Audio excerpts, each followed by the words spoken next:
I made the mistake of getting into politics, and guess what? A lot of people were totally fine calling me a Nazi, even though my grandfather fought against real Nazis. What do you know? And you might know of a group that likes to throw these labels around, and they like to completely try to demoralize who we are. And sometimes they roam around acting like they're against fascism. Our next speaker is an independent journalist, somebody who has, as we all have, we've sat and done some research and looked at what's really going on, okay? But to tell us more about his journey as a patriot and as an independent journalist, let me introduce Rick Boswick, ladies and gentlemen. Thank you.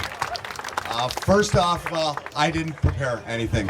And the reason for that is because I've been busy taking phone calls, like 100 a day at least, from everybody that I see here today. Everybody that I've ever worked with. Stay loud.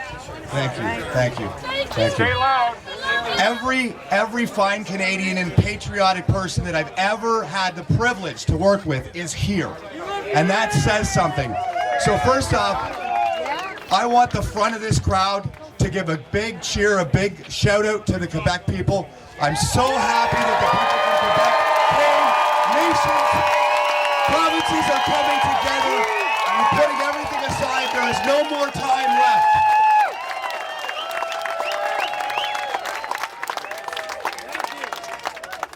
So as some of you know, my name is Rick Boswick. I run Facts vs. Feelings on YouTube and on Facebook.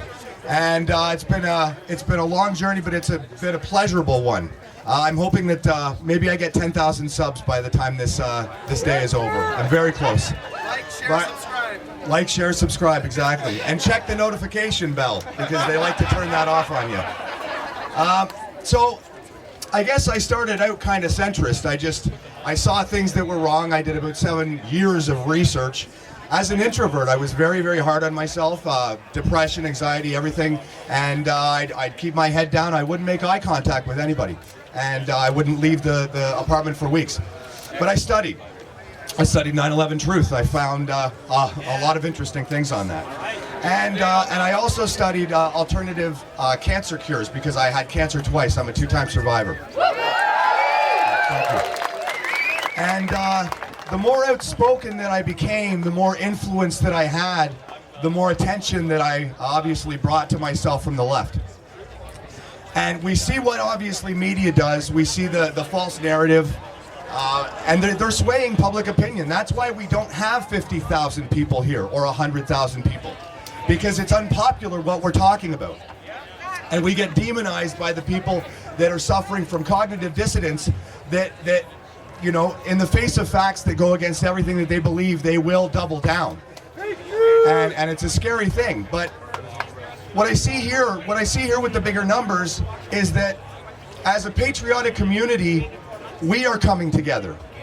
So we've had smaller events. We've had, Dan Dubois from C3. He was usually the biggest turnout for the year, 300-400 people. But now we're family. We're family, and that's the thing I love about this. I mean, this gathering is just as important for the mind and the heart and the soul as having 8 patriotic friends in my house last night, as hosting, as barbecuing, as getting to know people, consummating relationships in person. Well, but anyway, so things picked up last year when and I got to give a shout out to Derek Story wherever he is. So once again, I knew him from before my political days, and then he came into the fray and really stepped up, and we became a very unstoppable team, a very big threat to Antifa. So those, obviously, I don't have to say who Antifa is, right? But we were used to the pussycats here that don't get violent. We weren't used to the radicals in Toronto, and we exposed them. We exposed a lot of them, and thank you to Mindy Thomas, wherever she is, and the people that work with Antifa Exposed for bringing us information on these people. And the real danger here, and the physical threat is overwhelming. Like when we went, and a lot of people are going to disagree with the Gage Park, the Pride Park. I went with the Christians. The Christians have been doing it forever. For like 7 years, they've been going to different Pride events. And nobody expected what we saw at Pride in 2018, 2019. Yeah, last year. And it was the same way that we're unifying. We see Black Lives Matter, we see Muslim Brotherhood, we see the LGBTQ community. They're all teaming up too. And they're government funded. And they have the media in their pocket. And what that does, when they create a false normal, for a false narrative, it emboldens people to attack us. So that very fact that you have to worry about your physical safety by coming out and expressing differing opinions, by being critical of the government, that's a scary. That's East Bloc Germany. That's absolutely communism. And we see obviously with Norman, you saw Norman, he tried to go through the system. He tried, yeah. Cheer for Norman. And I'm honored to work with this man. I'm honored to work with this man. Yeah. We are all Norman. We are Norman. We are Norman. We are Norman. We are Norman. We are Norman. We are Norman. We are Norman. So, anyway, yeah. Once we went to Toronto, and really we got exposed to how violent Antifa could be. He got locked out of the courts. We've been trying the courts, and they're playing their games in the courts.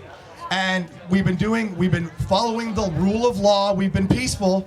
But you saw, obviously, if you watch my footage, you saw what they did at Pride. You saw when they found out that Pan Man, the guy who defended us with his helmet, defended us. He defended us. You can look at the footage. I've broken it down. And they get a pass. They get a pass. The week after, for retribution, we got hunted for 8 blocks through the downtown core. Many assaults, blocking our path, false imprisonment. Jack Reynolds, wherever he is, a 70-year-old man hit in the head with a brick. And Ed, wherever he is, attempted murder, and that's, they got back finally and said that's a civil matter. That's a civil matter. So yeah, exactly. And that's Tory telling the cops to stand down and giving them favor.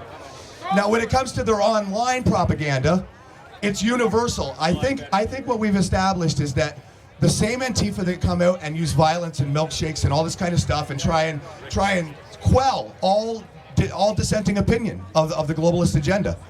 And they're paid probably very well. We've actually captured $300 wanted stories. Exactly, posters.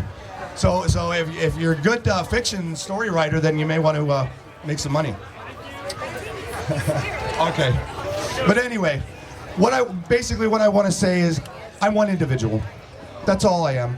And I had the courage when it wasn't popular. I mean, my family ostracized. A lot of you have probably had big fights with family over this.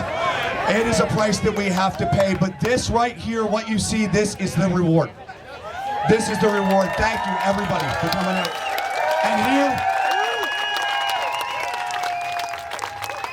And probably a lot of people want to hear from this man, Mr. Norman Traversy.